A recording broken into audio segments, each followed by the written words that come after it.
Meus irmãos, graça e paz, vamos dar continuidade à revisão do nosso estudo, que tem como título As Cartas de Jesus Cristo às 7 Igrejas da Ásia Menor. Estamos estudando na nossa igreja, a Primeira Igreja Batista de Cajazeiras 6, e nós vamos trabalhar hoje os versículos 4 a 8 do primeiro capítulo, Apocalipse 1, de 4 a 8. Vou ler para todos. João, às 7 igrejas que estão na Ásia, graça e paz a vós outros, da parte daquele que é e que era e que há de vir, e da parte dos 7 Espíritos que estão diante do seu trono, e da parte de Jesus Cristo, que é a fiel testemunha, o primogênito dos mortos e o príncipe dos reis da terra, aquele que nos ama e em seu sangue nos lavou dos nossos pecados, e nos fez reino e sacerdotes para o seu Deus e Pai. A ele seja glória e poder para todo sempre. Amém. Vede, ele vem com as nuvens e todo olho verá, até mesmo os que o trespassaram, e todas as tribos da terra se lamentarão sobre ele. Sim, amém. Eu sou o Alfa e o Ômega, o princípio e o fim, diz o Senhor, aquele que é, que era e que há de vir, o Todo-Poderoso. Que texto extraordinário esse, meus irmãos. Eu sou bem entusiasta do livro de Apocalipse, como eu já comentei na nossa introdução. Alguns chamam até equivocadamente de Apocalipse de João. Devemos evitar esse termo, pois o livro fala do Apocalipse de Jesus Cristo. Vimos que Apocalipse é a manifestação ou a revelação de Jesus. Assim como toda a Bíblia, o livro de Apocalipse revela a pessoa de Jesus. Só que Apocalipse revela Jesus em seu retorno, para o cumprimento, final do conselho de Deus, a sua volta, a vitória triunfal de Jesus e a sua igreja, o seu povo. Este é um livro de grande encorajamento para os crentes. Vejam que aqui João se dirige às 7 igrejas que estão na Ásia. Vimos no mapa que essas 7 igrejas estão hoje na região conhecida como Turquia. E naquela região da Ásia Menor, naquele período, essas igrejas estavam debaixo de forte perseguição provocada pelo governo romano. Então, diante das aflições, das perseguições, das grandes angústias que aqueles irmãos e irmãs estavam passando, Jesus entrega essa mensagem para eles.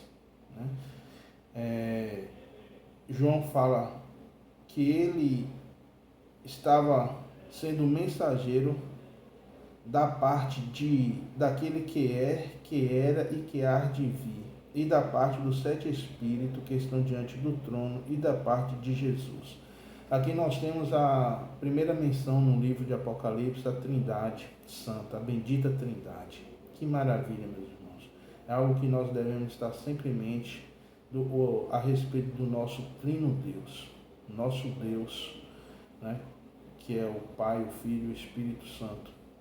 Eles estão trabalhando juntos na salvação do homem, na redenção das nossas vidas, na preparação do reino eterno para nós. Que bênção extraordinária.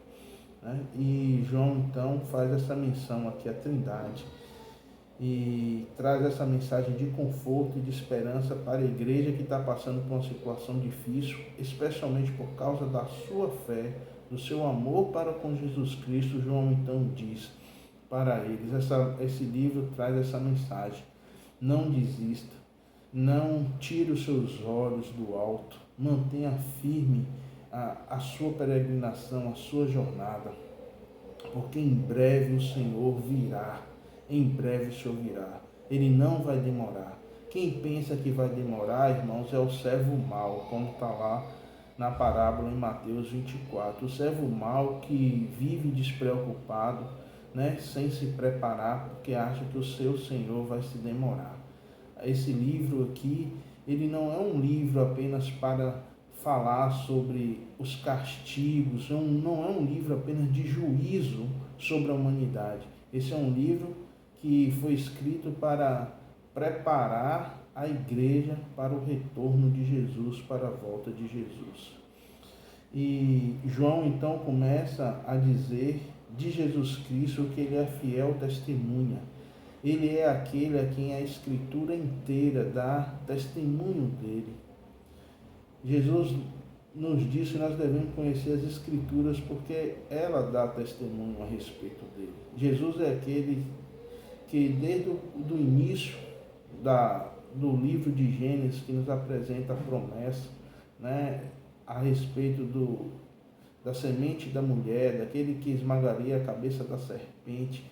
Ele é aquele a quem os patriarcas se dirigiam como grandes profetas, os juízes, os reis. Né? Jesus é aquele a quem a Escritura dá testemunho. Jesus é também, irmãos, o primogênito dos mortos. Lembra também o que Paulo usa muito essa expressão, está lá em Colossenses capítulo 1, 18, quando se refere a primogênito, nada tem a ver com o primeiro no sentido de ser criado, como equivocadamente as testemunhas de Jeová ensinam. Primogênito dentre os mortos, porque Jesus, irmãos, é aquele que ressuscitou e foi aos céus. A primícia se refere a isso, né? A todo poder que é dado a Jesus Cristo, a autoridade que é lhe dada. Ele também é apresentado aqui como o príncipe dos reis da terra. Jesus veio na sua primeira vez, né, como na sua humilhação. A Bíblia diz que Jesus não teve por usurpação ser igual a Deus e mesmo na forma de homem se humilhou. Jesus, ele rejeitou os governos humanos, ele veio para servir, ele é o servo sofredor. Mas aqui João apresenta Jesus como o rei de toda a terra, se referindo à sua autoridade, ao seu governo, dizendo que ele tem o controle de tudo e de todos. Agora olha que coisa maravilhosa nos diz o final desse versículo 5. Aquele que nos ama e em seu sangue nos lavou dos nossos pecados. Que referência ao extraordinário amor de Deus. Irmãos, naturalmente nós amamos aquelas pessoas que se achegam a nós, que nos fazem algum benefício, que nós nos simpatizamos com elas. Mas Jesus, ele fez diferente. A gente poderia até pensar, se fosse nós que fôssemos escrever isso aqui a respeito de nós mesmos, do nosso amor para com as pessoas, a gente certamente inverteria essa ordem. Primeiro, limpar. Primeiro, purificar. Primeiro lavar, para depois amar. Mas Jesus não. Ele nos amou primeiro, ainda quando nós éramos pecadores, quando nós estávamos sujos, imundos pelo pecado, fazendo a própria vontade da nossa carne, seguindo o curso deste mundo, fazendo a vontade de Satanás. Jesus nos amou.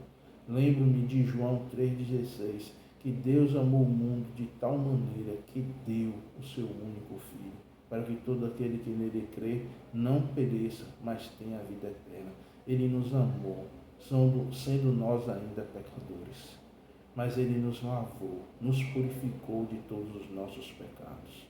E não acabou aí, irmãos, não acabou aí. Deus fez muito mais. Por isso que a Bíblia diz que Deus faz muito mais daquilo que nós pensamos. A Bíblia diz que Ele nos fez reino e sacerdotes para Deus. Nós iremos herdar os céus, nós somos co-herdeiros de Jesus Cristo, nós reinaremos com Cristo. Por isso que essa mensagem é uma palavra de conforto, de esperança e de encorajamento para os crentes, em especial aqueles que estão sendo provados na sua fé. Mantenha seus olhos fixos em Jesus. Logo a tempestade vai passar. Jesus virá nos ares, todo olho verá. E nós, irmãos, seremos levados ao encontro com Ele e reinaremos com Ele para todo sempre. Vede, Ele vem com as nuvens.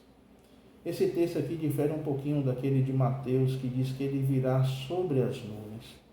Talvez, irmãos, esse texto aqui, além de trazer esse significado primário, que é que Ele virá nas nuvens, e que todo olho verá, aonde estiver cada pessoa, seja aqui no Brasil, seja lá na Europa, seja na Ásia, onde estiver, todos contemplarão a volta de Cristo. Mas essa expressão virá com a nuvem pode também estar apontando para a volta dos santos que já morreram em Cristo, conforme nos ensina Paulo em Tessalonicenses, que Jesus virá acompanhado da multidão de salvos, de crentes que já estão na glória, para se encontrar com a igreja viva, a igreja que está aqui na terra no momento da sua volta. Portanto, irmãos, é uma palavra assim, de grande alegria para nós e de grande encorajamento, né? Para muitos será momento de tristeza, porque recusaram, não fizeram caso, não levaram a sério o Evangelho. Mas para os crentes será momento de grande alegria, de grande júbilo e de grande louvor. Jesus encerra essa passagem, né, dizendo para João que ele é o alfa e o ômega, o princípio e o fim. Alfa e ômega são respectivamente a primeira e última letra do alfabeto grego, apontando aí, irmãos, que Jesus é o início e o final, que fora dele tudo é ponto morto, que ele é tudo, fora dele não há nada, tudo é vazio, tudo é vaidade, tudo será desfeito. Aponta para a sua soberania, para o seu controle sobre tudo e sobre todos. Eu sou o alfa e o ômega, o princípio e o fim. Eu sou Deus eterno, sem começo e sem fim. Fora de mim não há Deus, fora de mim não há nada que subsiste. Eu sou Deus Todo-Poderoso e Ele há de vir, como Ele está dizendo aqui. João então escreve essas cartas à igreja, né, às 7 igrejas que estão passando por esse momento de dificuldade. Lembrando, irmãos, que essas igrejas coexistiam, né, num tempo real, físico, ali na Ásia, no tempo de João, estava passando por dificuldades. Essas igrejas elas foram encorajadas a permanecer na fé em Jesus Cristo, ainda que muitas pessoas, muitos teólogos usam e aplicam as características dessa igreja como fases da igreja de Cristo durante os séculos, né?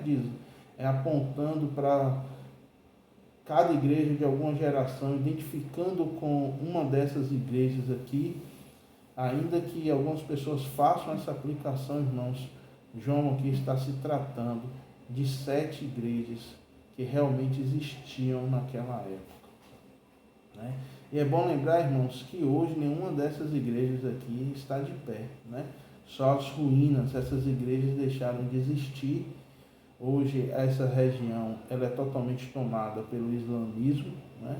E aí vale uma advertência, irmão. Muitas pessoas usam de forma equivocada aquele versículo que diz que as portas do inferno não prevalecerão contra a igreja, né? Esse versículo se refere à igreja de Cristo como corpo invisível, como a igreja, o corpo de Cristo, o conjunto de salvos. Uma igreja local, uma instituição local, irmãos, ela pode se fechar, ela pode deixar de existir. Ela pode deixar de existir por vários motivos. Ela pode se enveredar por doutrinas estranhas, por falsas doutrinas, e aí se tornar uma igreja herética, afastada do caminho de Deus. Uma geração pode abandonar tudo aquilo que foi ensinado corretamente da Bíblia, seguir por outros caminhos, por outros passos, que não são os ensinamentos bíblicos, né? E quando a igreja mergulha no pecado, né, a igreja pode fechar. Há muitas igrejas na Europa de portas fechadas hoje, que se tornavam hotéis, se tornaram teatros, cinemas, porque fecharam suas portas, né? Porque os seus membros se dispersaram, porque se envolveram com o secularismo. Então essas igrejas aqui, elas em um momento da sua vida eles deixaram de existir, porque deixaram a palavra de Deus, o ou foram para outros locais, né? Porque como nós falamos, a igreja não é o templo, não é a construção, a igreja são as pessoas, são os crentes que servem Jesus. Mantenhamos o nosso olhar, né, fixo na pessoa de Jesus Cristo e a Ele sirvamos com todo o nosso coração. Espero vê-lo na quinta-feira à noite, para que a gente possa dar continuidade ao estudo de Apocalipse, no capítulo 1, de 9 ao 20. Responda as perguntinhas que eu já passei para vocês, para que o nosso estudo seja mais enriquecido. Deus abençoe e uma excelente semana a todos.